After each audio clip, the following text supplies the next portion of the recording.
Nouvelle Génération TV, vous informer, c'est notre passion.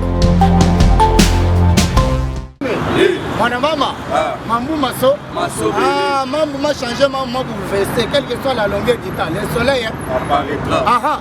Merci à Félix Sekedi, tu as tombé le mot en maille. Zubobi Lumbu, dans la canne à Tongo, les lotos, les sous. Au Sengi, partout dans le monde. Vous s'abonnez massivement la chaîne à Bisson Nouvelle Génération TV pour nous avoir information sur information, attaque sans répit, pas de bêtises avec le président chinois.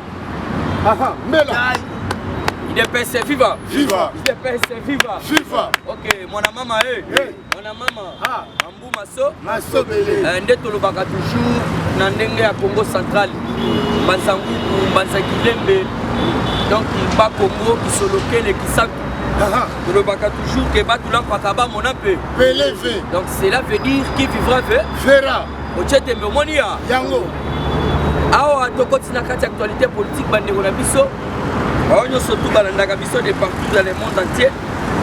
Tokobeta masolo ya Vital Kamerhe. Vital Kamerhe lelo, lelo surtout boyebi bakongomani. Lelo ezali mukolo oyo batutu ba comprendre que justice na kati ya mboka par rapport ya autre bengi procès ya Matata Ponyo oyo oza public lokola dossier ya Vital Kamerhe. Mais Vital Kamerhe oyokaki azalaki akité. Donc na minute oyo après vezate oyo elakisi ete Vital Kamerhe ayibaki mbongo. Mais na minute oyo naza koyebisa bino dossier ezali na niveau ya Tanzanie. Alors on a posé un abayimboka pour balanda la minute oyo va comprendre que non, est-ce que Vital Kamerhe a coquille qu'on soit quittement naïe ou pas. La vente aux enchères des maisons préfabriquées dans les processus 100 jours où les autorités portières de la Tanzanie ont résolu de procéder à la vente aux enchères de 216 conteneurs entreposés depuis 2019 donc à travers le port de Dar es Salaam. Alors on va signaler que les conteneurs sont na Tanzanie. Na minute oyo bakomi côté Kayango na biloko nyonso to ezalaki na kati. Epa ba auto bengi ba agent ba ko sala kuna na port. Mais tokomi tuna comment Vital Kamerhe a quitté et puis Vital Kamerhe est libéré. Nde toyo koyoka sikoyo ke ba conteneur bateki yango.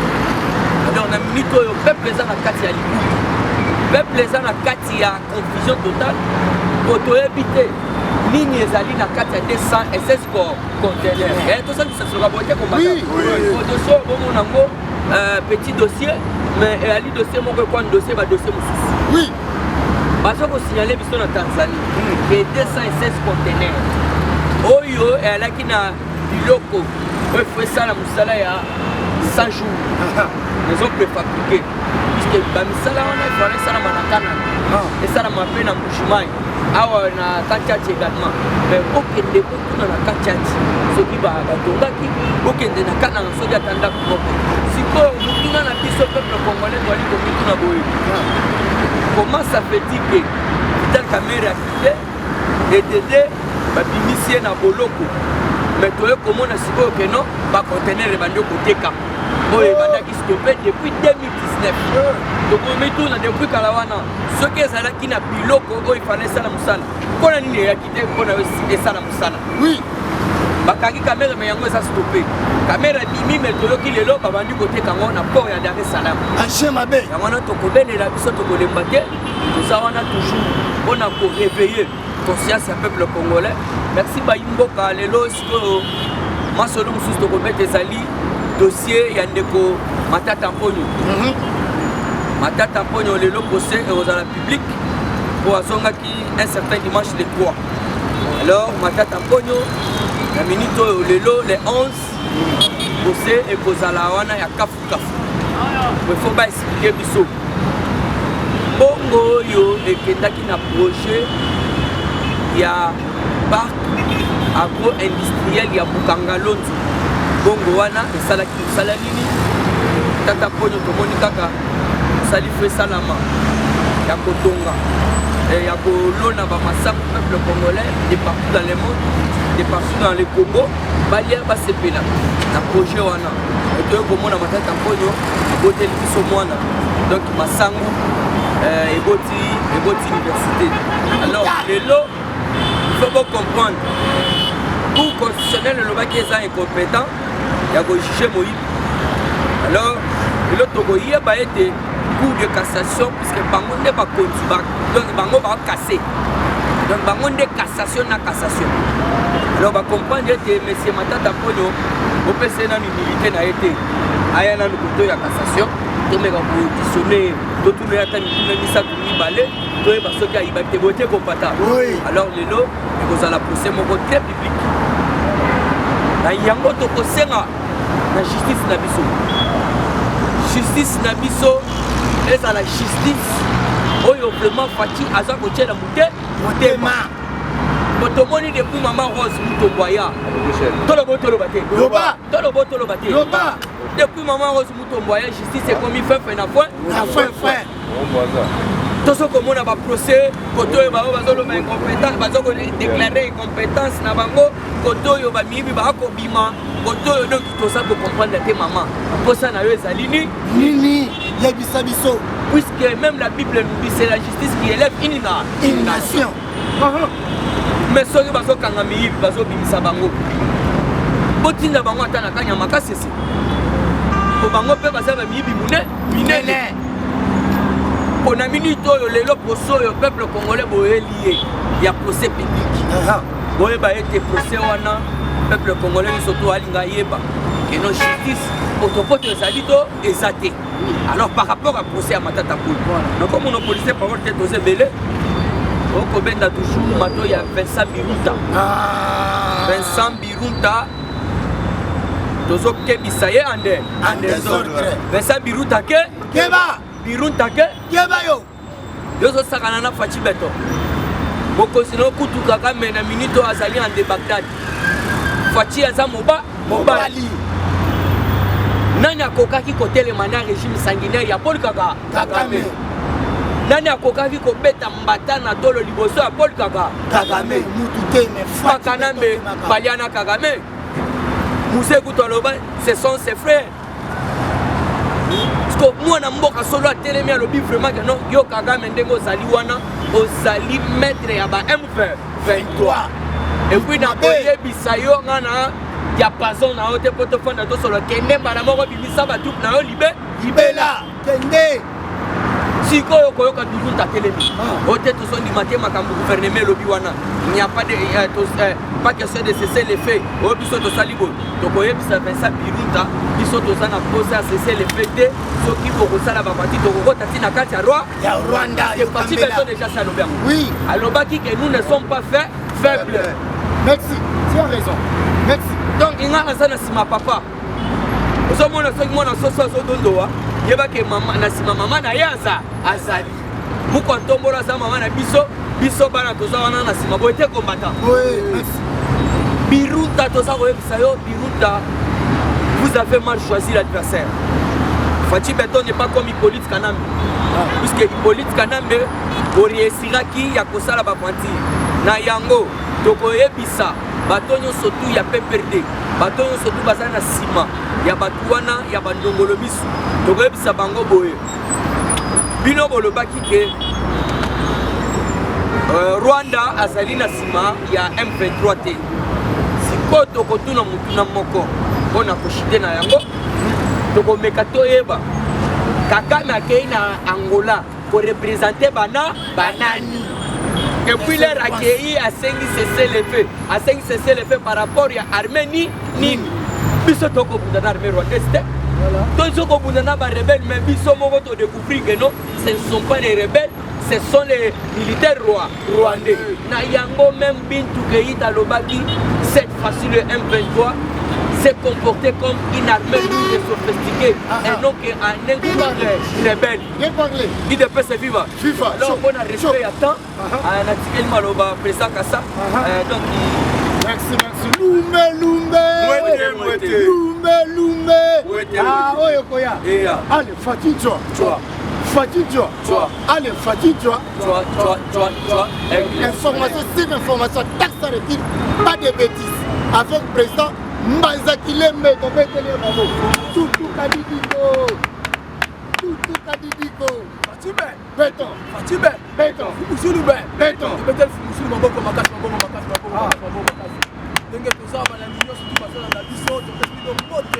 Partout c'est comme ça, une nouvelle génération, ça va être. Oui, bah jeune, bah ça nous c'est toujours.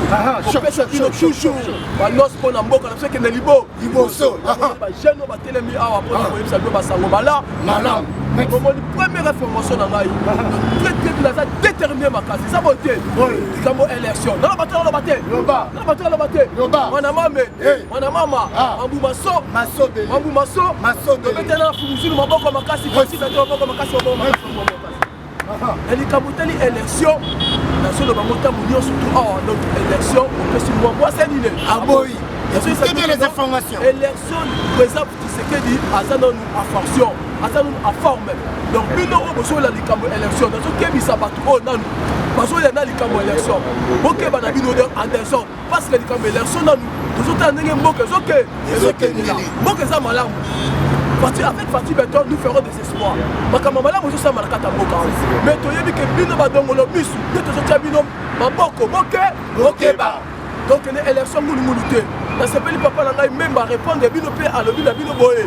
En 2006, pour cela qui est élection, l'élection est qui Wapi. Résultat, l'élection est Ni. En 2011, toujours quand l'élection est Rwanda, l'élection est portée qui sont Ni. En 2018, Fatih Beton a sangisi, a réconcilié Batu, tout ça na bomoko, FCC na cash, pour tout ça la bomoko mboka ke na liboso, mais en 2018 là on a trahi Fatih Tina Souka, si comme besoin Lucas sur l'élection 2023, boko tout dans nous. Besoin Lucas sur l'élection 2023, on comprendre pour que l'élection, il faut tenir à 4 points. 4 points au photo 6 secondes. 4 points aussi c'est que on te gagner l'élection et ça reste territoire. Il faut te vérifier le territoire na biso. Ba territoire na biso Kabila tanga taki le pouvoir na ye na 147 territoire na biso à côté ça qui peut abattre ça qui va territoire mususu moko ya luku ya lukuta. Est-ce que ba rebelle ba bano kotonda? Est-ce que M23 bano kotonda? Ba Afghani est-ce que bano kotonda? Ce que biloko bongo na 147 territoire. Pour mboka biso moko le fils du pays bango ne bako voter pour mboka na bango kene liboso mais tu comprendre que dans la communauté na ba étranger na banguna na bato bazoninga fatité na bato bazoninga mboka na biso te il faut bango toyeba bango basa banani basa ba fils du pays ou bien basa banani ou bien balingi mboka na biso yango zo comprendre na 4 points oyo soki to silisi yango to soigner yango to pesi bango ko peto yango de ce que to pene l'élection ya malamu oyo balaki no IDPS qui va organiser les vraies élections et fait partout pouvoir de muto kanzaka élection botika biso to kamba mboka to tala makambo ni les osala militaire de sima to yeba ko kena mboka tala mwana mboka bundi moko pour la likambo italini est la biso bino siko bino ba sénateur bino quelques députés bino quelques ministres boza wapi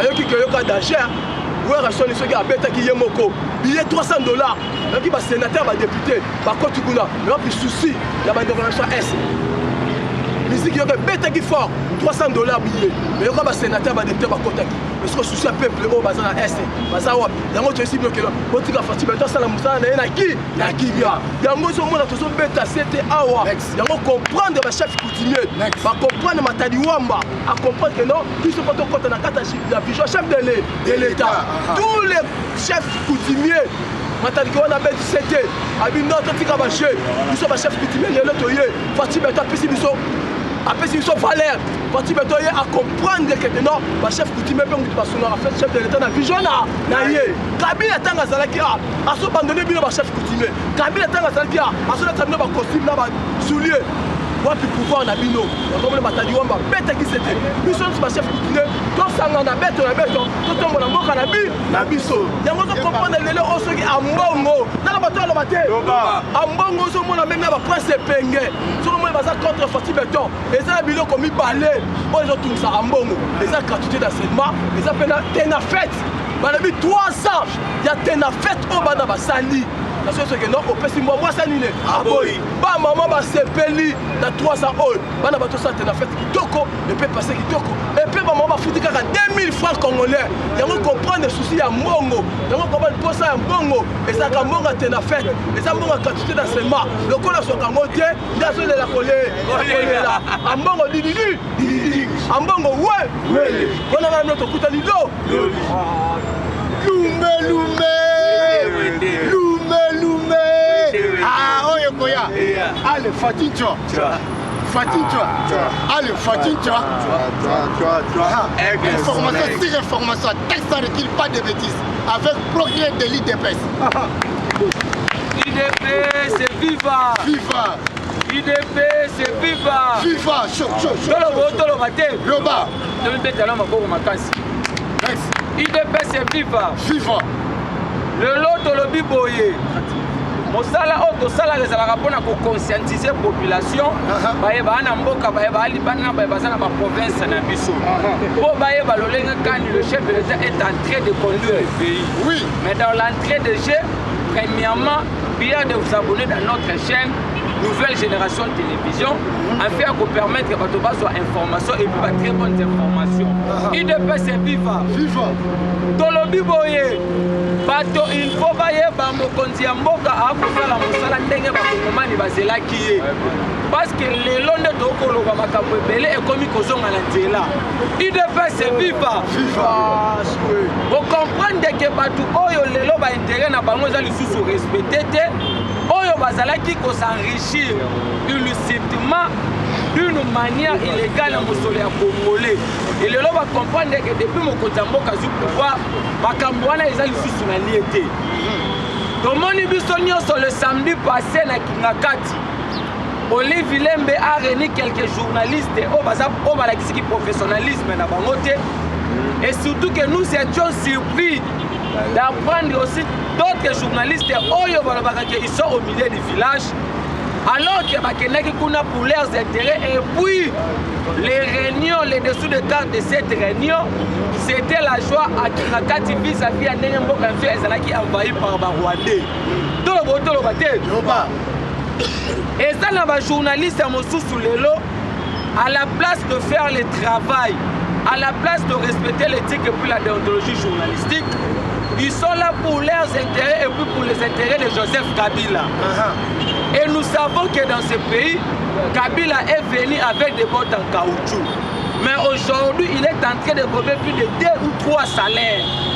C'est pour cela que nous avons interpellé les sénateurs, les députés et surtout le président de la Cour constitutionnelle qu'on puisse revoir tous les lois protégeant Joseph Kabila qui a été voté en 2018. IDP c'est viva. Et bato bakosala lelo comme donneur de leçons. Ce sont eux qui ont voté ce genre de loi. C'est pour cela que vous avez vu le président Tshisekedi comme étant un président reconnu de ses origines. C'est pour cela qu'il est venu sauver ce pays. IDP c'est viva. Si vous voyez un cardinal en train de féliciter un agresseur, d'abord, je devrais vous dire un truc. Un agresseur reste toujours un agresseur. Quelle que soit sa taille, quelle que soit sa performance, quelle que soit sa pertinence, il reste toujours un agresseur. Comment est-ce que Kagame a laissé des Congolais pendant plus de 3 décennies? Mais vous voyez un cardinal qui est censé engager les églises catholiques en train de féliciter le leadership de Paul Kagame. C'est pour vous dire quoi? Et Kagame, et Moïse Katumbi, et Joseph Kabila, et Cardinal Ambongo, ce sont des gens qui nous ont amené l'insécurité totale à l'est du pays. C'est pour cela que vous avez vu le chef de l'État a été déterminé parce qu'actuellement, il y aura des frappes en frappe. Le Lobatobako, depuis que l'IDP sont au pouvoir, insécurité, ça chaque matin, midi et soir. Mais c'est faux et archi faux. Parce qu'il faut boyer baboy. Même le porte-parole, il y a un 23 Willy Ngoma. Il a le major. Il a été formé dans le bataillon Simba qui dirigeait la John Numbi. l'IDP c'est viva. À l'époque, l'IDP n'était pas au pouvoir. Même la ramification à 1-23, parce que agrément comme état parti politique en 2013. l'IDPS n'était pas aux affaires de l'État. Mais comme étant, nous sommes dans ce qu'on appelle la continuité de l'État. Et surtout que le chef d'État était déterminé par rapport à Makambouana. Yango aye poisson que ça va là. Mais nous interpellons plus de gens au Baye qui actuellement, la guerre au commande entre les deux leaders Yassid Kivu. Et puis le Vital Kamerhe. Vous avez vu des informations qui ont circulé sur la toile en disant que Bahatil Kwebo, soi-disant, nous parlons au conditionnel, que Bahatil Kwebo a acheté le meuble à même ligne, il y a 12 millions de dollars. Ce n'est pas encore confirmé. Mais de l'autre côté, les gens aussi de Vital Kamerhe, ils sont en train de dire que non, Vital Kamerhe doit devenir un premier ministre par rapport aux accords signés à Nairobi avant les élections. Mais Vital Kamerhe lui-même vous avait dit ceci. N'a procès à 100 jours. Alors, à Nairobi, l'accord, parce que les accords en politique se font et se défendent. Oui. Alors, à Nairobi, nous avons signé des accords. Ceux qui me considèrent qui majorité parlementaire, j'allais devenir Premier ministre. Suite, il y a non, il y a une qui majorité parlementaire.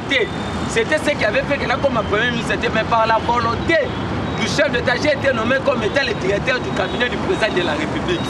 Automatiquement, le roi de soi qui majorité était, l'accord a été déjà tombé quasi. Mais le chef de l'État actuellement, c'est lui qui a le pouvoir discrétionnel, donc le pouvoir de nommer, de révoquer et de maintenir la personne. Mais actuellement, donc on a une sous-souté que l'on est comme un premier ministre. Parce que tous les Congolais sont déterminés par rapport à ce qui se passe à l'est du pays. Oui. Donc ça, la posée est distraction. Quand le pays est agressé, il faut maintenant se baser à la conscientiser, base à la même mandela pour tout accompagner le chef de l'État. Je vous avais dit ceci. Nous sommes dans la démocratie. La démocratie, c'est la contradiction. Et surtout que la démocratie a commencé actuellement que l'IDPS est au pouvoir. Bien parlé. Mais en politique, vous devriez critiquer le chef d'État. Et là, il n'y a pas un problème. Mais quand un pays est attaqué, quand une partie le laisse être agressée, le chef d'État agit dans son casquette du commandant suprême des forces armées. Automatiquement, on ne peut jamais critiquer. Parce qu'au Rwanda, il y a ce qu'on appelle la pensée unique. Il n'y a pas la démocratie. Parce que jusqu'à preuve de contraire, Kagame a 22 ans au pouvoir. Mais on n'a jamais vu des journalistes rwandais passer dans des médias en train de critiquer leur armée et puis de critiquer leur président Paul Kagame. Mais ici, chez nous, dans notre pays, ce n'est pas le cas. Il y a des journalistes militants, il y a des journalistes qui sont derrière les individus, il y a des journalistes qui ne respectent pas l'éthique et puis la déontologie communicationnelle. C'est pour cela, vous voyez, dans le moment où je vous dis que non, on ne peut jamais aller aux élections sans la paix à l'est du pays. Oui. Parce que c'est les souhaits, les promesses du président de la République. Parce qu'actuellement, ce qu'il faut, c'est la paix dans notre pays. Et surtout que c'est Tshisekedi qui est le détenteur, il y a combat, il y a Lumumba, il y a Nelson Mandela, il y a Papa Tshisekedi ou Mulumba. Il est aussi le détenteur de testament politique laissé par le fait Etienne Tshisekedi Lumumba qui est notre mentor politique. Et il est censé aujourd'hui de les respecter. C'est là où nous disons ceci. Bientôt, il y aura des grandes décisions qui seront prises par rapport à Bato pour respecter ma capote. Vous avez vu l'aéroport, excusez, na Kingakati, va inaugurer un avion à Boeing à 737 ou 763 pour le restaurant à boîte de nous. Mais vous allez voir les gens en train de féliciter Olivier Lembe. C'est la sorcellerie inconsciente et puis conscient. Oui. Batouana va s'enrichir insolemment, illicitement la mausolée Bakongomane. Écoutez bien les informations. Et là, nous demandons les arrestations et nous demandons Batouana va la déférer devant les instances judiciaires pour répondre à l'acte de Bango. Nous disons plus de vous remercions. Merci. Loumé. Allez, Fatih-toi. Allez, Fatih-toi. Écoutez bien les informations. Olivier Livan. Viva.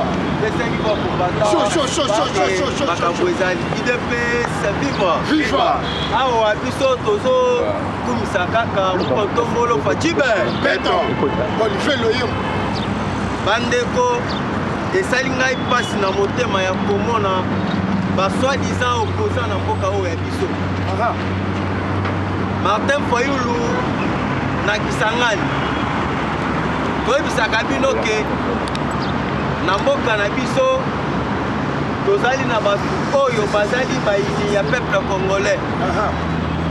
Fayulu na Kisangani akendaki kosala nini kuna? Je vous dis, on ne peut pas gagner les élections dans des provinces.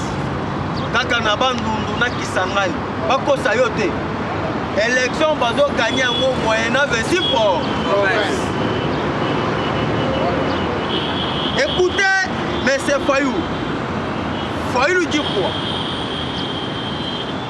Toi, vous savez bien que na mboka oyo tozali na baétranger bazobundisa mokontongo. De l'autre côté, bomoni bambongo babimi bazoloba bazochrétien le président de la République. Ambongo bazo légitimité pouvoir ya Kagame, bazo valoriser gouvernement ya Kagame. Mais bazo boya gouvernement ya bango ya peuple congolais.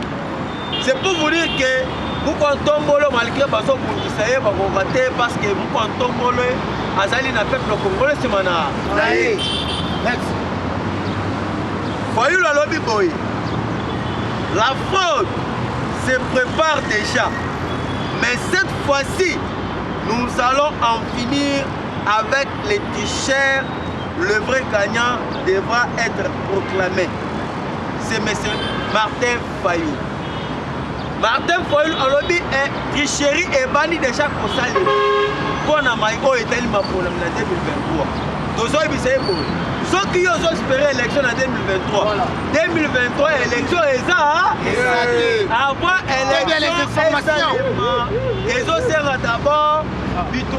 C'est ici les libérés. La RDC est agressée par les Rwandais. Mais en même temps, tous mon Martin Fayulu a réclamé l'élection. Et l'ex-que Bolingo et le peuple n'a pas sur le bazali na est de la République exacte. Fayulu réclame les élections. Mais Fayulu incapable de supporter la lacrymogène. Bato babeto bakasi ne basalelo mabe. Donc c'est pas ya Docteur Mouyembe. Ameka pozo soin. Ya M. Martin Fayulu. Et ça puisque to beto bakasa. Mes chers frères, mes chers compatriotes, mais c'est Fayulu, il est allé aussi plus loin, à dire encore ceci.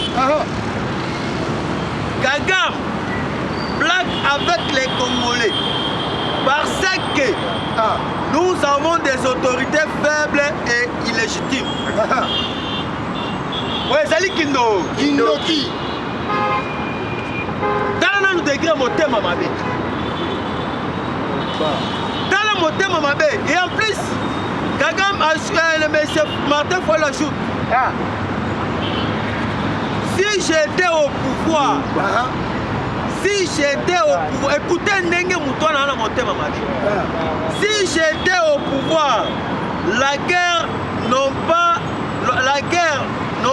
à l'est du Congo mais au Congo allait déjà prendre fin. Mais à son niveau ça il y a mon ami qui est présent et tu vas pouvoir aller au solo. Il y a le coup. Il y a mon lobby qui est présent et mais au lobby qui est sorti dans le pouvoir. Mais l'Igna c'est tout est. Vagabond politique. Ah, tiens vraiment moi na maele. Dans le moteur ma mère. Pour ceux qui n'a pas le pouvoir l'Igna c'est est. Mais d'abord, tu as travaillé avec Kabila. En 2011 aux allez qui député dans l'Assemblée nationale, mais incapable, il y a combien de mention, il y a état de siège dans Kacha, il y a est du pays. Les lots, ça état de siège dans Kacha Est, oh yo mou kontombo la décréta, mou toi liboso c'est Martin Fayulu. Tandis que état de siège et kokata bakopa na bango nyonso na yango moni fa le lobby état de siège wana eza façon ko yiba babino jamais lukuta tozana bino ozali pion ya M. Paul Kagame toyebi yango Mukontombolo a été clair. Félix Tshisekedi est venu libérer le peuple congolais na Boumou sans formule. Merci, bien parlé. Si. Peuple congolais azalaki na Boumou ya liboso ya Kanambe. Kanambe azalaki na présidence. Martin Fayulu n'a qu'à l'Assemblée nationale comme député. Il a travaillé avec Kabila. Tous sont les kabilistes. Ah, les kabilistes, tiens, Mnengolobi. Toyebi matata mponyo yewana. Aza Kabili. Mais yewana akei kokutana na Fayulu. Bayokani na Fayulu. Pour être Fayulu a soutenu la candidature ya Olive Lem en 2023. Kachemabe. Bolaleli Makia. Salela. Makia Kopola. Toza la biloli sur le Bola Elise. Na yango état de siège eye po ekata insécurité na kati est du pays. Depuis l'état de siège et pendant la kati est de la République. Lelo oyo sur 100% ya bitumaya est. FARDC a conquéri plus ou moins 90%. Et ça, les avancements significatifs. Pour nous, Kantombolo, tous les bisabino boye, mes chers frères, patron, nous sommes en Bafoyouana, Kalate, Bakonsala, bouche bée. Parce que Fouati n'a qu'à Angola, a épicé qui gagam clair, tout le monde, tout le monde, avoir cérémonie à Boyokani Ebanda. Fouati a épicé gagam parce que Babanda qui réunion 3 personnes. Avant le ministre des Affaires étrangères, Baya, dans le conseil chercher sécurité, Baya. Parce que 3 personnes à Kachanda. Paul Kagam, Jean le réseau, président Tshisekedi. Tshisekedi a dit Kagam clair. Kagam, surtout aux hommes, on va lui côté dans Zamba, on appelle dans côté dans Zamba. Il faut aller au Bunda. Kagam a écouté ma parole. Nayango, mes chers frères, on a cité la vérité est bibi. Oui, la vérité est bibi les sources A. Kanambe c'est un sorcier. Kanambe c'est un sorcier parce que tu comprends à travers M. Moroleso. Moroleso, Azali Ndeko ya Kabila. Mais c'est Kanambe un bandit criminel.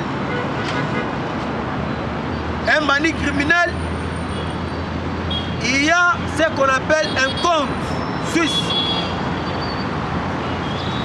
Kanambe Kazebere et sa bande criminelle à travers des prêtres, non, en Belgique, en France et en Suisse, sont en train d'être saisis judiciairement et seront mis à la disposition des associations humanitaires de ces pays en conformité avec la jurisprudence. Bauchi kokanga ba immeuble ya Kabila na ba compte na ye oyo ezalaki libanda na Suisse bakangi ba compte ya M. Kanambe na France ba bloqué ba compte ya M. Kanambe et aussi en Belgique bakangi ba compte ya M. Kanambe. Alors j'ai dit chez vous Lumbe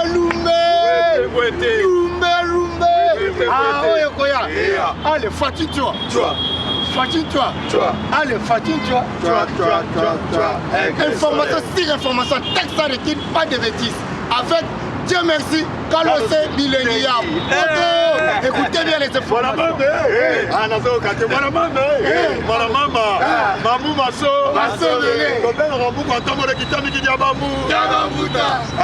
souhaite toujours mes condoléances là oh tobengi moko kati na biso Jogo Star oyo azali na ndako ya Malili badayo azali na ndako ya Malili nous souhaitons toujours mes condoléances parce que awa na minute on a zoé bisabino politique comme elle est awa nous comptons pour notre roba qui a échoué na ba mission na ye oyo ba pesa ye po etelelo ah toyebisaki bino ah toyebisaki bino yo muto ozoganga ogangi na toilette oya kokoka te ogangi na mwa kikuku moko boye oya keko signer ba résolution moko toyebi te toyebisi bino bisika bozali bokana minoko na bino tolo bandeko na pamba te de un apati ya lelo toyebisaki no moko atombola afongoli oyo tobengi frontière ya lufu oui lelo bafongoli oyo tobengaka bak oyo ekatisaka Brazzaville la République démocratique du Congo. Ici, bozali bokome. Yaya. Bokanaka. Bolokanyaka, bokangaka wao. Social. Yaya. Social, tolingaki te tocha social. Badogolobis.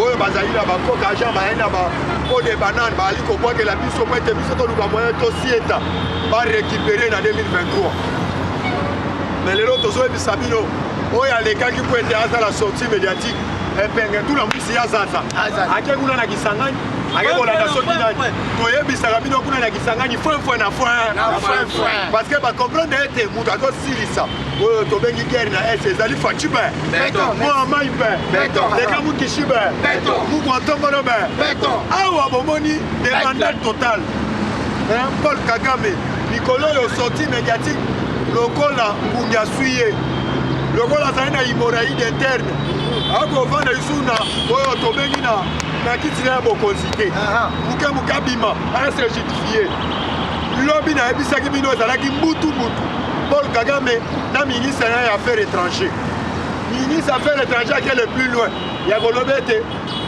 Paul Kagame atikala kosigné accord moko te na oyo tobengi na Luanda le nazoyebisa bino awa Paul Kagame lobby sortie médiatique. Alobi, il fallait tout respecter accord autosignaki na loi. Yaya bisiko zali yebela. Écoutez bien les informations. À moment ezali moment ya kopekisa. Oyo tobengi diplomatie ya Félix Antoine Tshilombo Tshisekedi te. Oui, yango na yebisaka yo soki yo zalaka ndoki. Obulaka biso tokoki kokanga yo na loketo. Biso te photo nyembika yo na kingo parce que zali moyini ya République démocratique du Congo. Félix Antoine Tshilombo Tshisekedi lelo. Lelo ezali procès oyo tobengaka ya matata ponyo lelo parce que bazoyebisa biso tiraillement entre Bahati Lukwebo na Vital Kamerhe ekomi bwa bowelela nini towelela nini agitation ya nini bozala calme toyebisaka bino mpe na repelaka bandeko na biso baotala biso libanda ya mboka boyebe ete Faci Beto soki azoyamba yo sa présence directeur ya cabinet wana ayambi yo koyamba ya familial ayambi yo koyamba ya familial soki omoni directeur ya cabinet mopanzi yebe deja oza na espoir nakotuna bino bato oyo bozokotunanga bobengaka butuna moyo po ezali emerso olobi nini oyebe ete oyo tobengi papa Vital Kamerhe akomi na susi azonga na baaffaire mais Faci ayambaki sa présence directeur ya cabinet bisika ozali yebela awa bozala calme parce que Faci Beto ali koapprendre biso oyo tobengi politique na kati ya ville ya Kinshasa ebele ayebaki politique te balingi bazwa na makambo ya carburant na soi-disant opposant moko site Kikuli oleki olingi olakisa biso oza spécialiste na mambo ya carburant yaya outi kolanda na Soudan te outi kolanda oyo tobengi na bapays oyo toali frontalier na bango te carburant ezali kaka mpo na République démocratique du Congo te carburant ezali mpo na monde mobimba botika kodiabolize peuple congolais yango toyebisaka bino biso tokoki kosangana kosala bloc comme un seul homme toluka moyen tosoutenir gouvernement na biso ozali wana toujours kowelela kaka oyo tokende na maponami yango tokokende na yo est ce que ezali de pere de main yango biso tolobaki tobetaki sete il fallait qu'on soutenir loi ya Tchani parce que au moment qui lobby élection salamaki na Brazzaville lobby population moko aboyi kokende kovote alobi na mbutu tomona oyo aza dictateur alingaka ata okosola awa na kati ya Brazzaville te mais soki Félix Antoine Tshilombo Tshisekedi asalaki yango awa ebele benga bolobo azali président dictateur ebele baoleka même na média bayoke le plus loin ya kokende kodementir toyebisaki bino RDC avec FARDC na biso tokotika FARDC te lokola biso tozali bacongolais de pere de mer bitumba oyo na est biso tozosenga peuple congolais baidentifie biso oyo tobengi bachef ya baopération oyo bazali na front oyo baza kokende komantele bastratégie ya mabe contre FARDC. Merci. Bien parlé. Peuple congolais awa nayebisi bino biso nyonso toza na nsima mokonzi ya mboka parce que lelo nauti kolanda soi-disant parce que babosana te madame Kari auti kodevale basecret moko oyo tobengi ya soi-disant eza na biso ai Jean-Marc Kabunda na makambo moko oyo bango basolaka na ye mais lelo bouti koyoka bino après UDPS après notre secrétaire général Augustin Mwana Bute bazalaki lobby oyo tobengi na ba Congo conclave babanda koyokana na bwakwenda te babanda koyokana na Gibau te à partir kuna na kisantu basangana te basanini basangani basali moko basali bolingo ezala na moment oyo tozali na moment ya bloc ba divergence na kati ya parti abuo bien mais bolandi lolenge basangani lelo na yo koyoka toi disant mwana mboka moko oyo bazobenga na kombo ya Jean-Marc Kabul oyo alingi asala sortie médiatique abimisa bavérité vérité nini okobimisa papa soko omeki osala sortie médiatique tolambwisi doselo na justice tolongoli yo mandat ya UDPS biso tozwi na place na yo toremplace mutu yebe ete okosamba na biso bakomba ta mpona lelo ngai na suki awa lumbe oyo ekoya ale Fati Joa allez Fati Joa écoutez bien les informations président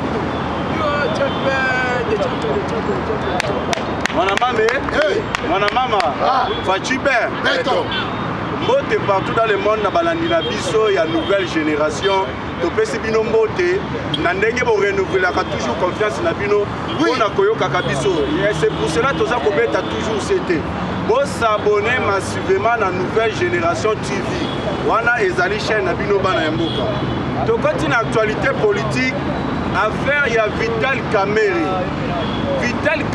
aza étranger Vital Kamerhe aza mwana ya mboka te depuis azwi bakitaki ye tomoni mbutu eza ekomi le même Vital Kamerhe azali koluka guerre na baati lukwebwe le même Vital Kamerhe azali koluka guerre na Godin Mpoi même baproche ya Godin Mpoi balobi soki Godin Mpoi akufi bien eloko mo ekomeli ye eza na mutu ya Vital Kamerhe Vital Kamerhe aza ndoki munene parce que yende mutu azalaki coordonnateur ya projet ya 100 jours. Merci. Jusqu'aujourd'hui, totikala koyeba évolution mon côté. Et quand mwisi biso mbongo ya bana ya mboka ebima pona ba maison préfabriquée na niveau ya Tanzanie. Yango wana balingi basala ngo vente aux achers bana koteka yango. Banda 2019 ba maison préfabriquée je vanda et comme même koluka ya kobeba plus de 219 conteneurs. Toza komi tuna. Yango mboka na biso ba étranger balingi bakomisa ngo poubelle toni. Les mêmes Vital Kamerhe obima na ye na boloko ba proche na ye babandi koloba Vital Kamerhe akozala prochain premier ministre. Mais on se pose la question. Vital Kamerhe accord ya Nairobi et qui parce que tous qui majorité parlementaire. Oui. C'est pour cela mon Kwantombolo. Écoutez bien les informations. Vital Kamerhe a occupé qui poste de directeur ya cabinet. Ndenge tozolo baboy accord wana ezalakate. Oui. Ceux qui tobimaki na majorité parlementaire. Vital Kamerhe alingaka comme na premier ministre. Pour le moment accord wana ekena na maye. Balongwa lisusu balobi soki Vital Kamerhe a commis premier ministre yende mutako comme coordonnateur il y a 145 territoires. Mais on se pose la question. Projet nani plutôt programme il y a 100 jours. Les mêmes Vital Kamerhe a détourné l'argent. Les mêmes Vital Kamerhe veut encore comme lisusu coordonnateur il y a projet il y a 145 territoires. Est-ce que bino bondimi yango? Tokoki jamais kondima yango. Soki ba commissaire coordonnateur ya projet ya 145 territoires. Biso peuple tokobima na nzela tokosala marche ya makasi. Tolingi désormais makambo ezetali bana ya mboka ezala occupé na bana ya mboka. Vital Kamerhe azali étranger de père et de mère. Vital Kamerhe azali mwana ya mboka te. Akozala jamais na bolingo ya ko changer mboka o lokola bana ya mboka bango moko. Prévané. Bomoni Martin Fayulu qui se dit être toujours le président élu. To éviter na monde ya butu tondengeni. Akei na Kisangani. Aza koloba na peuple boye. Soki nga na koma ki président de la République, mais l'insécurité na est oyo elingaki ezalate. Mais c'est le même Martin Fayulu oyo azali kotelemela état de siège oyo eza na capacité ya kosila sécurité na est. Tomituna, est-ce que bato wana baza na bolingo ya kochange mboka oyo? Esengeli na moment oyo tozala bomoko totambola partout toloba na peuple tosangana totia FARDC na maboko ya Nzambe pour l'insécurité sila. Mais bango baza kotambola toujours na élection na munoko na bango sans pourtant pas s'en soucier na peuple oyo baza kokufa na est. eza juste un message fort ya kolakisa la population ke bato wana balingi PPT mais plutôt bazali kobunda mpo na baintérêt na bango personnel. État de siège on a bitumbo tozali nango entre Rwanda ekomi kobimisela biso bato oyo bazala na nsima ya massacre na este. Ntango bozomona tata cardinal Ambongo kobima koloba ete nazali koféliciter leadership réel ya Paul Kagame et puis développement ya Rwanda. Mais quel leadership ya Paul Kagame azali na yango? Eza leadership ya koboma peuple congolais na est. Eza leadership ya kotangisa makila ya peuple. Eza leadership ya kodévelopper Rwanda na baminere na biso bayibaka. Maintenant cardinal Ambongo en train de lui féliciter. Pour comprendre que yepe azali porte-parole ya ba M23. FARDC na est azali kozela cardinal Ambongo tia bango na losambo. Sambela bango, mais à ta jour moko te tomona cardinal Ambongo asambela no FARDC na est de la République démocratique du Congo. Et longwe pa na ye eyo koma na Prince Peigné oyo azali na morphologie rwandais oyo toyebi te abimela wapi auta wa kaka na régime oyo ya Faci Berto tomoni Prince Peigné amikomisi opposant. Le même Prince Peigné azolo baba M23 puisque c'est pas au chef de l'état lobby mais ebimine na munoko ya Prince Peigné. Prince Peigné azolo ba M23 na bazali ba congolais est-ce que bino bondimi yango? Botala degré ya Kindoki. Azali kolo baba M23 bazali ba congolais tandis que ba M23 bazali ba rwandais. Affaire ya ba M23 na ebanda kala.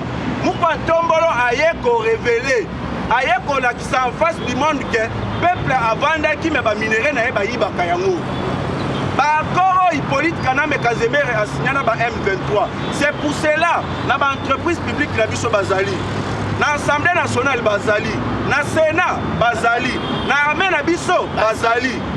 Mukontombolo alobi non cette fois-ci armée il faut ezala de père et de mère. Peuple bazosilisa bazotanga baklase bazokoma badiplômé. Peuple bazosilisa bazotanga bazobunda mpona kozwa musala mais musala ezomonana te mais ozotala na DGD ya 85% ya baagent oyo bazali barwandais mais biso tozoluka baemploi. Mukontombola alobi cette fois-ci jamais tokoki kokende na genre ya bapratique ya bongo. C'est pour cela il est allé plus loin ya koformisa usine ya raffinerie ya or précisément na Bukavu. Bien parlé. Merci. Chef de l'État Betty même il a dit ceci.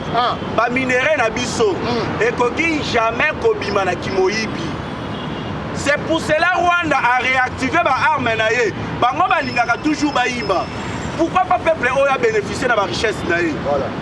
Vous se rappelez mon Tombolo tanga azaki pouvoir.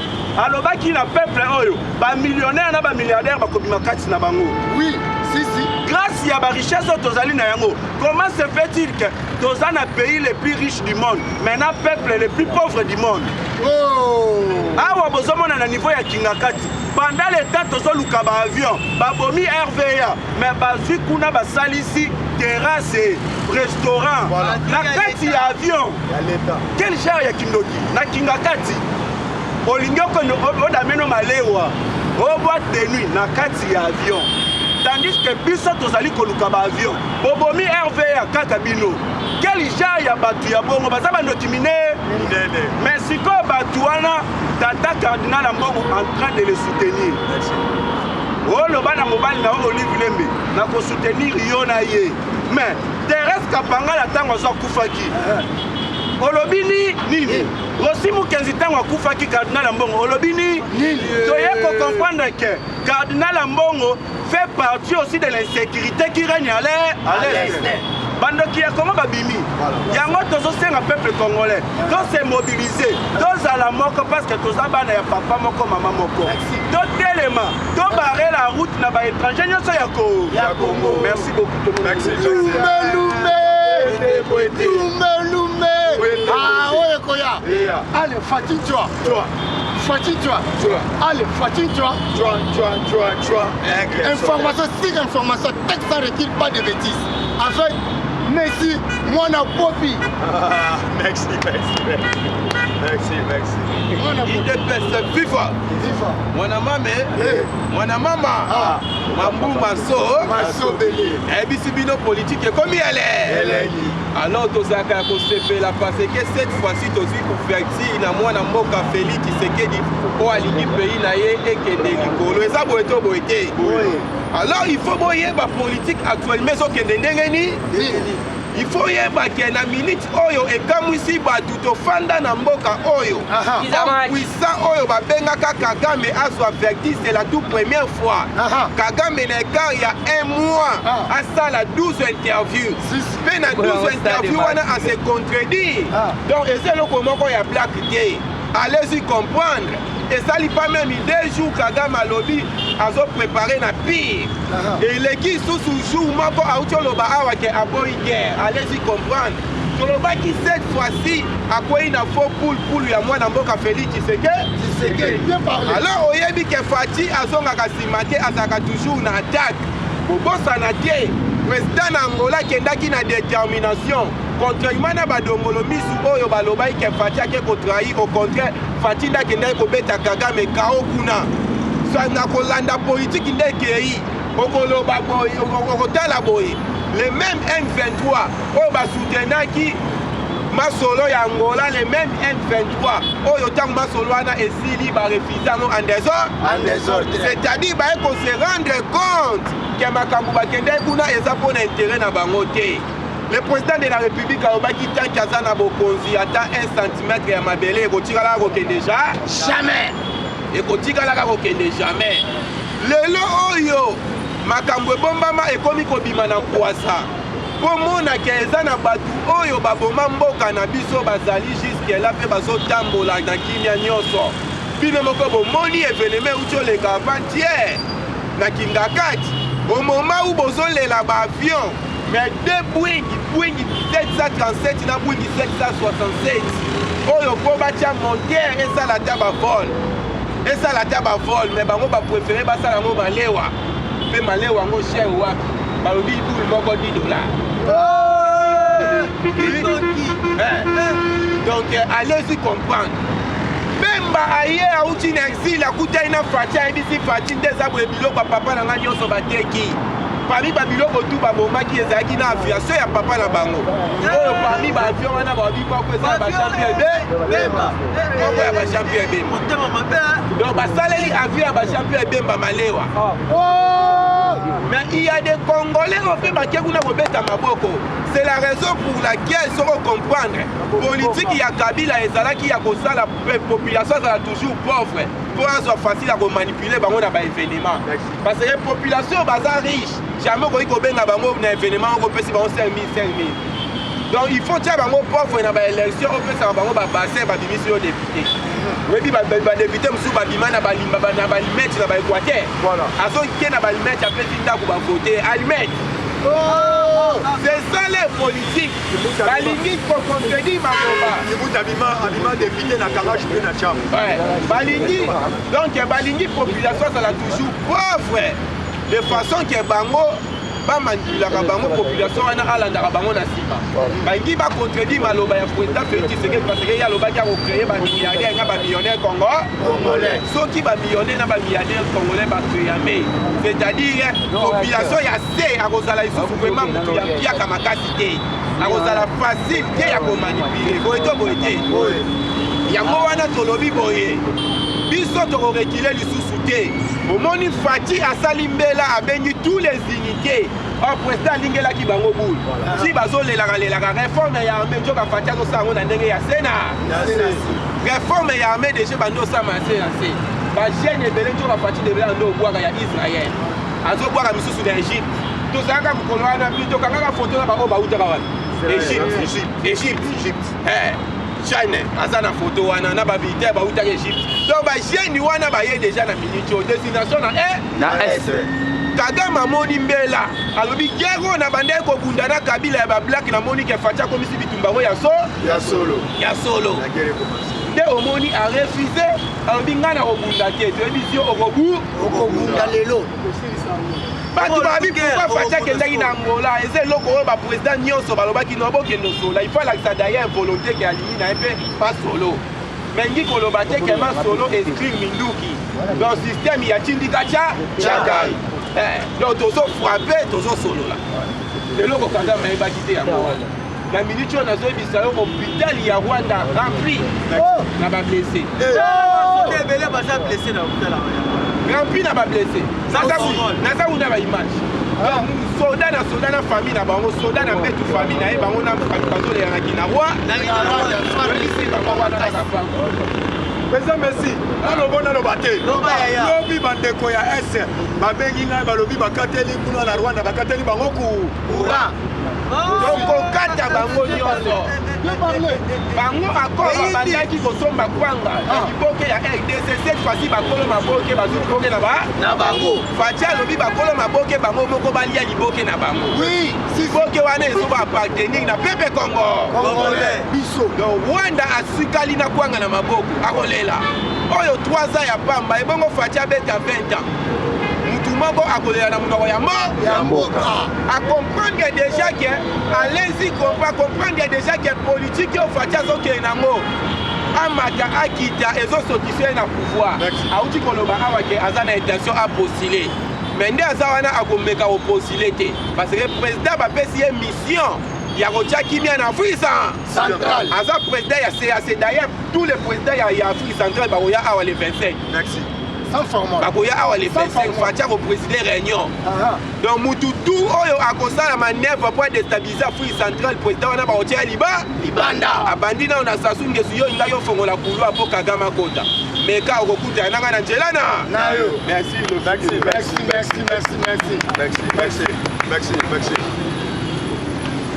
Mwana mama mambu maso mpona lelo biso tosuki awa mais tokoyebisa balandi na biso balona na biso partout dans le monde bosabone na chaîne na bino nouvelle génération ezali chaîne ya bana mboka à partir ya samedi yeba déjà sortie officielle tokozala na makala totala bandeko nyonso ya makala botopesa bango oyo tobengi biloko na bango ezali sortie officielle oyo tobengaka ya on chaîne na biso nouvelle génération awa toyebisi papa ozali na Congo ozali na pau ozali na mai ozali na ketchup pesa biso tokende kokabola na bandeko na biso nyonso oyo bazali na prison parce que ezali sortie officielle oyo tobengi ya on chaîne na biso nouvelle génération topesi balandi na biso nyonso kote olingi ete bosabone bokommente kolo nzambe apambola bino merci.